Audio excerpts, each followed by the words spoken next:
Complete information जितनी तेजी से आपके करियर को सही दिशा में ले जाती है, आधी अधूरी जानकारी उतनी ही तेजी से आपको गड्ढे में ले जाती है।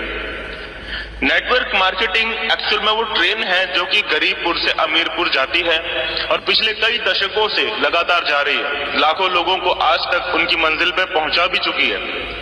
और अगर आप ये वीडियो देख रहे हो तो इस बात की पूरी संभावना है कि कहीं ना कहीं आप भी इस ट्रेन का टिकट कटवा चुके हो। आप सबको मेरी तरफ से हार्दिक बधाई।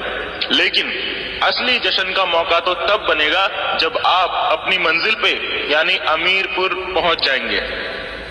मुद्दे की बात यह है कि इस ट्रेन का टिकट तो बहुत सारे लोग कटवा लेते हैं, लेकिन ज्यादातर लोग अमीरपुर नहीं पहुंच पाते।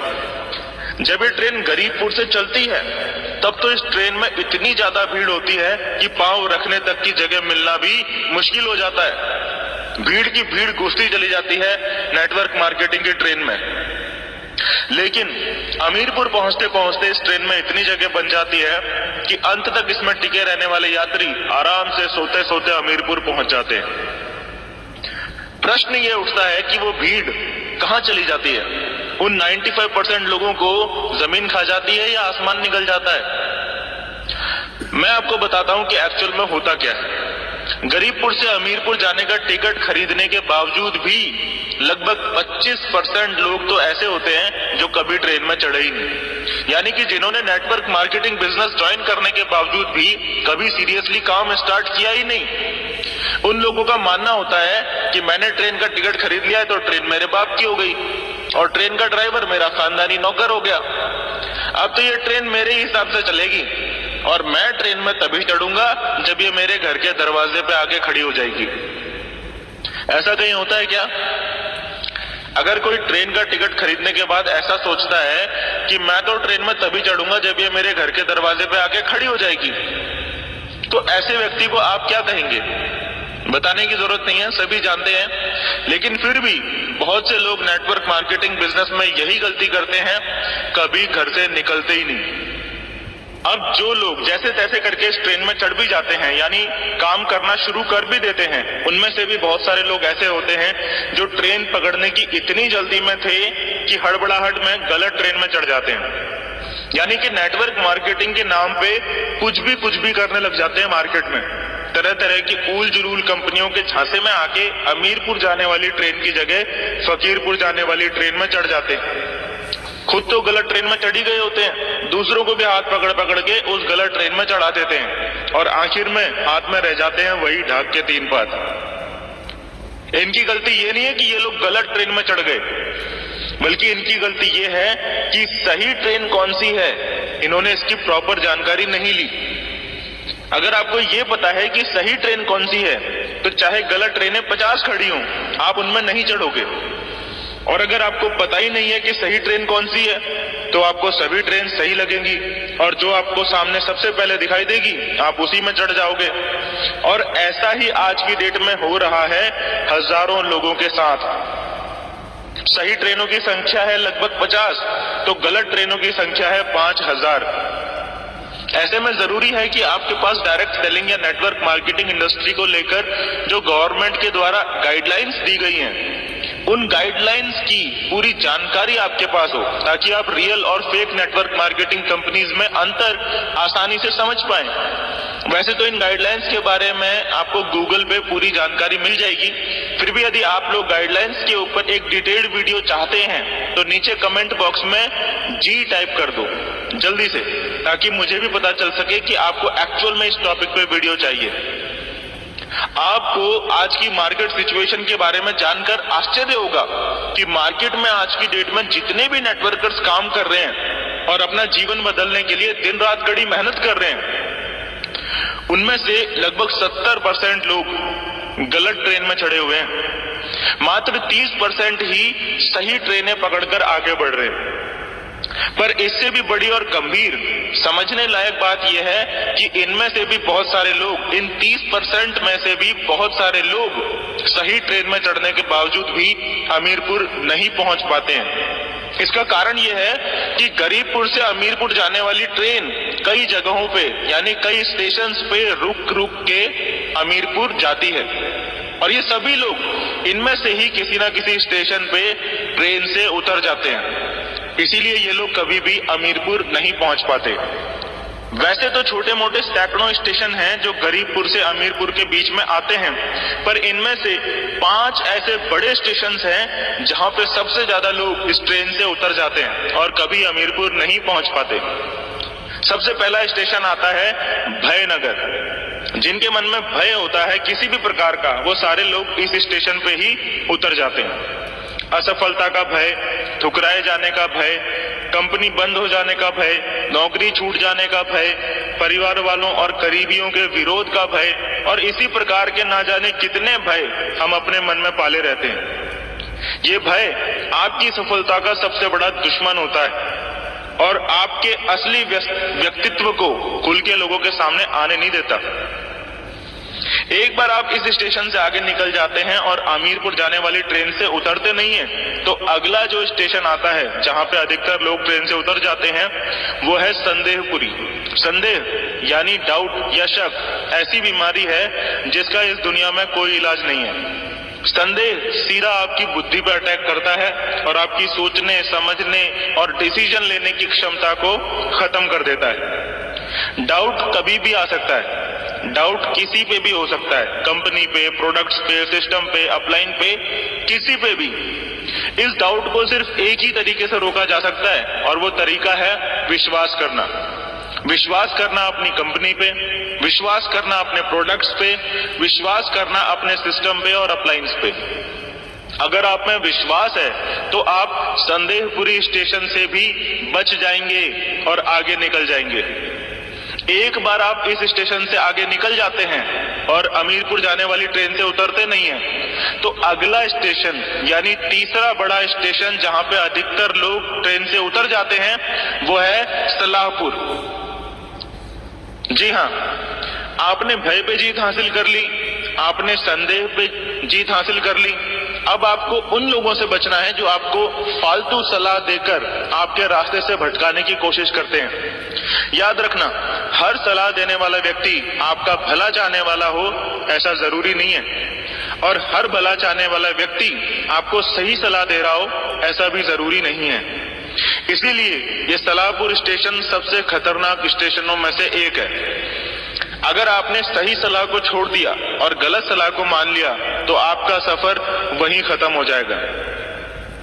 ज्यादातर लोगों के साथ समस्या यह है कि उन्हें समझ ही नहीं आता है कि कौन उन्हें सही गाइड कर रहा है और कौन उन्हें मिसगाइड कर रहा है। जरूरी नहीं है कि चिकनी चुपड़ी बातें करने वाला आपका भला चाहने वाला ही हो और कड़वी बातें करने वाला आपका बुरा चाहने वाला ही हो। एक सिंपल सा लॉजिक देता हूं आपको, जिससे कि आपको आज के बाद ये अंडरस्टैंड करना आसान हो जाएगा कि कौन आपको सही सलाह दे रहा है और कौन आपको गलत सलाह दे रहा है।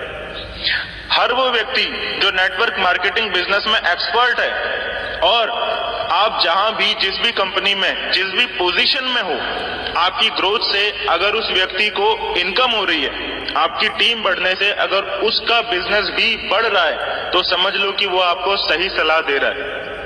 लेकिन अगर कोई व्यक्ति आपको सलाह तो दे रहा है लेकिन उसका खुद नेटवर्क मार्केटिंग में कोई एक्सपीरियंस नहीं है, जैसे आपके बहुत सारे फ्रेंड्स होंगे, आपके बहुत सारे रिलेटिव्स होंगे, आपके पेरेंट्स होंगे, ये सब लोग चाहते तो आपका भला है पर नेटवर्क मार्केटिंग के बारे में आपको सही सलाह नहीं दे सकते। इसीलिए टेक्निकली इनकी सलाह पे चलना आपके नेटवर्क मार्केटिंग करियर के लिए घातक सिद्ध हो सकता है। दूसरे वो लोग जो आपको सलाह तो देते हैं और वो लोग नेटवर्क मार्केटिंग के एक्सपर्ट भी होते हैं, लेकिन उनके द्वारा दी गई सलाह के अंदर एक हिडन कमांड छुपी होती है। यानी कि वो लोग डायरेक्टली आपको आपका रास्ता बदलने के लिए नहीं बोलते, लेकिन उनकी मंशा यानी इंटेंशन यही होती है कि आप अपना रास्ता बदल के उनके साथ उनकी कंपनी में शामिल हो जाएं। इस जगह पे आपको बहुत ज्यादा सतर्कता बरतने की जरूरत होती है कि जिस व्यक्ति से आप सलाह ले रहे हो, क्या वो व्यक्ति दिल से आपका भला चाहता है या आपसे पहले अपना भला चाहता है।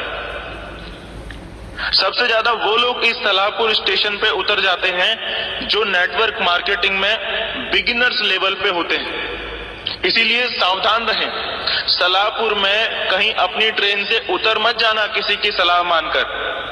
कान बंद करके अपनी सीट पे बैठे रहना, यानी लोगों की बातों की परवाह किए बगैर अपना काम करते रहना। जब आप इस सलाहपुर स्टेशन को भी पार कर लेते हैं तो आपके रास्ते में चौथा सबसे बड़ा स्टेशन आएगा आलसपुर। जी हां, आलस अगली सबसे बड़ी बाधा है आपके रास्ते की। हम में से बहुत से लोग आलसपन के जाल में फंस के अपने लक्ष्य को, अपनी मंजिल अमीरपुर को भूल जाते हैं और आलसपुर स्टेशन पर ट्रेन से उतर जाते हैं। अगर दिल्ली से मुंबई ट्रेन का सफर 22 घंटे का है तो आपको हर हाल में 22 घंटे उस ट्रेन में बैठना ही पड़ेगा। आप अपनी मर्जी से बीच में किसी भी स्टेशन पे उतर के घूमने नहीं जा सकते। 22 घंटे मतलब पूरे 22 घंटे। लेकिन आलसी लोग इतना झेलने से पहले ही बीच में आलसपुर पे उतर जाते हैं। फिर बोलते हैं ट्रेन में तो हम भी चढ़े थे जी, हम तो अमीरपुर नहीं पहुंचे। आलसी आदमी हर काम को टालता रहता है, बहाने बनाने लगता है और अपनी लाइफ की हर प्रॉब्लम के लिए दूसरों को दोष देने लग जाता है। इसीलिए उनके बिजनेस की ग्रोथ रुक जाती है, टीम काम करना बंद कर देती है, अपलायंस भी कुछ टाइम बाद गौर करना बंद कर देते हैं और ये आदमी धीरे धीरे खुद ब खुद बिजनेस से आउट हो जाता है। आदमी में आलस पैदा क्यों होता है? इसका सबसे बड़ा रीजन है आदमी के काम करने का कोई बहुत बड़ा क्लियर कट पर्पस ना होना। इसीलिए कहा जाता है कि इस नेटवर्क मार्केटिंग इंडस्ट्री में डायमंड वही बन सकता है जिसके पास उसका क्लियर कट पर्पस होता है, क्योंकि ये पर्पस आपको हमेशा आलस से दूर रखता है, यानी आपको आलसपुर स्टेशन पर ट्रेन से उतरने नहीं देता। एक बार आप आलसपुर को भी पार कर लेते हैं तो अमीरपुर पहुंचने से पहले आखिरी सबसे बड़ा स्टेशन आपके रास्ते में आता है होशियारपुर। ये पंजाब वाला होशियारपुर नहीं है, ये ज्यादा होशियारी दिखाने वालों का होशियारपुर है। अपने आप को सबसे सयाना समझने वाले, सबसे ज्यादा नॉलेजफुल समझने वाले, अपने को ही समझदार, दूसरों को बेवकूफ समझने वाले, अपना उल्लू सीधा करने की कोशिश करने वाले, मुंह में राम बगल में छुरी वाले, दूसरों के हितों को दरकिनार करने वाले, नियमों को तोड़ना अपनी शान समझने वाले, हर काम में शॉर्टकट तलाशने वाले, दूसरों के सर पर पैर रखकर सफल होने की कोशिश करने वाले, इस तरह के सभी लोगों का सफर इस स्टेशन पे आके खत्म हो जाता है, क्योंकि इनके अंदर बीमारी होती है अपना दिमाग लड़ाने की और अपने आप को अपने अपलाइन से ज्यादा स्मार्ट साबित करने की। इसीलिए ये लोग कुछ ना कुछ होशियारी दिखाने की कोशिश जरूर करते हैं, सिस्टम और कंपनी के खिलाफ कोई ना कोई एक्टिविटी जरूर करते हैं और बस फिर वही इनके करियर की सबसे बड़ी गलती साबित होती है और उस एक गलती की वजह से इनका सफर इस होशियारपुर स्टेशन पर खत्म हो जाता है। सिर्फ कुछ लोग यानी कि मात्र 1% लोग ही इस 5वें स्टेशन को पार करने के बाद ट्रेन में बचते हैं और बाकी 99% लोग कभी भी ये नहीं बोलते कि मेरी गलती थी, मुझ में ही कमी थी। वो ट्रेन को और उसके ड्राइवर को गाली देने लगते हैं और जो लोग अंत तक इस ट्रेन में बैठे रहते हैं वो लोग आखिरकार अपनी मंजिल में पहुंच ही जाते हैं, यानी अमीरपुर पहुंच के जीवन भर खुशी, आनंद और चाहतों की जिंदगी जीते हैं। याद रखना, ट्रेन का टिकट खरीद लेना ही काफी नहीं है, अपने आप को गरीबपुर से अमीरपुर पहुंचाना सबसे पहले आपकी खुद की जिम्मेदारी है, उसके बाद ही किसी और से कुछ उम्मीद करना। एक सवाल के साथ इस वीडियो को एंड कर रहा हूं, जिसे ये सवाल समझ में आ गया उसे इस पूरी वीडियो का मैसेज भी समझ में आ जाएगा। अपने दिमाग पे थोड़ा सा जोर डाल के सवाल का जवाब नीचे कमेंट बॉक्स में जरूर देना। सही जवाब देने वालों का नाम अगली वीडियो में जरूर आएगा। अब सवाल सुनो। एक बार एक जगह पे रेस आयोजित हो रही थी। रेस जीतने वाले को 1 करोड़ रुपए का इनाम मिलने की घोषणा की जाती है। उस रेस में 3 लोगों ने पार्टिसिपेट किया, मिस्टर ए, मिस्टर बी और मिस्टर सी। तीनों रेस वाले दिन रेस वाली जगह पे पहुंचते हैं तो क्या देखते हैं कि रेस के लिए जो रास्ता चुना गया था वो एक जंगल से होकर गुजर रहा था, बल्कि यूं कहूं कि वो रास्ता था ही नहीं, वो तो घना जंगल था। और चैलेंज ये था कि जो व्यक्ति सबसे पहले इस जंगल को पार करके दूसरी तरफ पहुंच जाएगा वो विजेता बन जाएगा। समस्या ये थी कि उस जंगल में शेर, चीते, भालू, सांप, बिच्छू, मगरमच्छ, हाथी और तमाम तरह के जंगली जानवर भरे पड़े थे और साथ ही कंकड़, पत्थर और कंटीली झाड़ियों से वह जंगल भरा पड़ा था। अब हुआ ये कि ये सब देखकर मिस्टर ए ने तो रेस में भाग लेने से ही मना कर दिया। उसने सीधा बोल दिया, मेरे बस की बात नहीं है भाई। अब मिस्टर बी और मिस्टर सी इन दोनों ने दौड़ने का डिसीजन लिया। रेस शुरू हुई और मिस्टर बी और मिस्टर सी घुस गए जंगल में। दौड़ते दौड़ते थोड़ी देर में क्या हुआ, मिस्टर बी को ठोकर लगी और वो कंटीली झाड़ियों में गिर गया। उसके शरीर में जगह जगह से खून निकलने लगा और वो रोता रोता वहीं से वापस लौट गया। जहां से रेस शुरू हुई थी वापस वहीं पे आके खड़ा हो गया। मिस्टर सी भी जंगल में दौड़ रहा था। दौड़ते दौड़ते अचानक उसको भी ठोकर लगी, वो भी गिर पड़ा। वो उठा तो उसने देखा कि पैर के अंगूठे से खून निकल रहा है। उसने परवाह नहीं करी और वो आगे बढ़ता रहा। थोड़ी देर में पैर में एक कांटा लग गया और दर्द होने लगा। उसने अब भी परवाह नहीं करी और वो आगे बढ़ता रहा। इसी प्रकार जंगल में जितनी भी मुश्किलें आई उसने किसी की भी परवाह नहीं करी और वो लगातार आगे बढ़ता चला गया। देखते ही देखते उसने पूरा जंगल पार कर दिया। वो विजेता बन गया और उसे 1 करोड़ रुपए का इनाम मिल गया। सवाल ये नहीं है कि कौन जीता या किसका फायदा हुआ। आप लोगों से मेरा सवाल ये है कि इस स्टोरी में सबसे ज्यादा नुकसान किसका हुआ, मिस्टर ए का, मिस्टर बी का या मिस्टर सी का? जल्दी से अपना दिमाग इस्तेमाल कीजिए और नीचे कमेंट बॉक्स में बताइए कि सबसे ज्यादा नुकसान किसका हुआ और क्यों। अगली वीडियो की